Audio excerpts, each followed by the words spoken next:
Good afternoon, folks. Ian from Ranking the Obscure here. Here we are with another ranking video. As promised, we are going to look at the very short but really good career of super progressive rock group UK. They were formed around about 1977 by John Wetton and Bill Bruford, who had been together in King Crimson. Obviously John Wetton was with Family before that, and Bill Bruford with Yes, and they recruited violinist and keyboardist Eddie Jobson and guitar player Alan Holdsworth. Bill Bruford and Holdsworth left after the first album and tour, and they brought in drummer Terry Bozzio. They split up around about 1980, but Jobson, Wetton and Bozzio reformed in 2012 and did a world tour.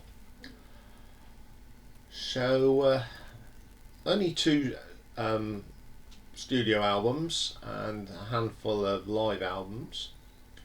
I'll just mention that they did record the reunion tour and released an album, really good live album. If you're into UK, it's worth having. The other ones are good. You got one from Boston in '79, and then there's a curtain call, which is like their final gig. Really good. So let's have a look at these albums. There's always going to only be my favourite was only going to be one, so let's look at the one that come in second. It's 1979's Danger Money. It's a good album, but this hasn't got Bill Bruford on it and Alan Holdsworth. There's some really good tracks on it, but it just didn't. It missed Bill Bruford's drumming. Okay then, so let's have a look at the tracks. First track is the title track, Danger Money. Listening to it now, you think, oh, this is where John Wetton was going to go with Asia. It's a really good track. I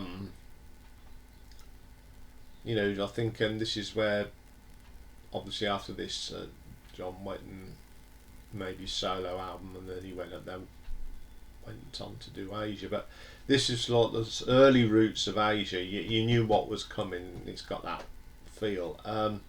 Second track, Rendezvous 602. It's quite mellow, this track. Still proggy with some great keyboards. Eddie Johnson, terrific musician. Really good keyboard solo on this. Third track on the album is The Only Thing She Needs. Solid prog track.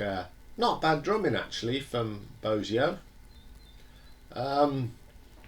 Solid as you get. Proper prog. If you love your prog, you're going to love this. And then the next track is Caesar Palace Blues. Great prog number, awesome keyboards on this again, but really, really good. Next track, Nothing to Lose. This is quite poppy for UK, but it's very catchy. Really enjoy that track. And the album ends up with a track called Carry No Cross. This is a 12-minute epic. It is just self-indulgence of progressive rock. It's got bits of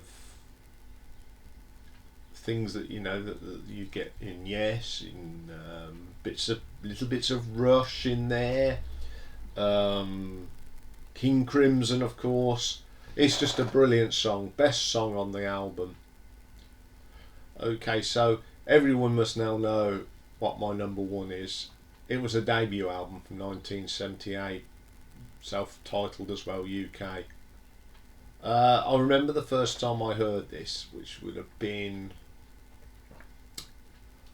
just after I bought the first Asia album. Someone said, "Oh, have you heard UK?" I went, "No." So I did a naughty thing. I went to the library, like you did in them days, found a copy of it, and borrowed it and recorded it. Very naughty, but you know, I was only a young lad in them days, so money wasn't abundant. So I mean, I had that cassette for years and got played to death, but eventually I went and brought it properly. Okay, first track on the album, In the Dead of Night. This is a terrific track, great keyboard at the start and guitars, and then you get Bruford coming in with one of his legendary performances. He is probably the best progressive rock drummer of all time. He just seems to play drums in a way that no one else has ever managed to do. I mean, you listen to Yes. I mean, Alan White's a terrific drummer, but he just doesn't, unlike Close to the Edge and all the stuff that he just, Bruford is just amazing. Okay, second track, By the Light of Day. Definitely a hint of King Crimson in this, and a little bit of Yes, but then again it was written by two people that were actually in them two bands, so you're not going to get anything a little different. It really is a terrific track. And then we get a little short track called Presto Vance and Reprise. It's just a prog rock joy. Everything you define prog rock and you say it's this and that, and just little bits, hints of music here, there and everywhere. And once they've done that, they go back into the Dead of Night. So it's a terrific track. Next track, 30 Years. Again, this is it's a bit of a mini epic, 8 minutes. It's got that feel of John Wetton, where he was going to go with Yes. Wetton's vocals on this are amazing. It's John Wetton at his best. He's always been a terrific singer. As you must know now that I love anything that John Wetton has done. So 30 Years is a terrific track. Next track is Alaska. Bruford on this is absolutely all over it. It's a mini epic. This is 4.5 minutes. Eddie Jobson on here is fantastic. The bass line is terrific. Great little track. Next track, Time to Kill. It's very King Crimson, so it's so good. I mean, I don't know the thing, but it could be a leftover from King Crimson days, or a little idea they had while they were in King Crimson. It's a terrific track.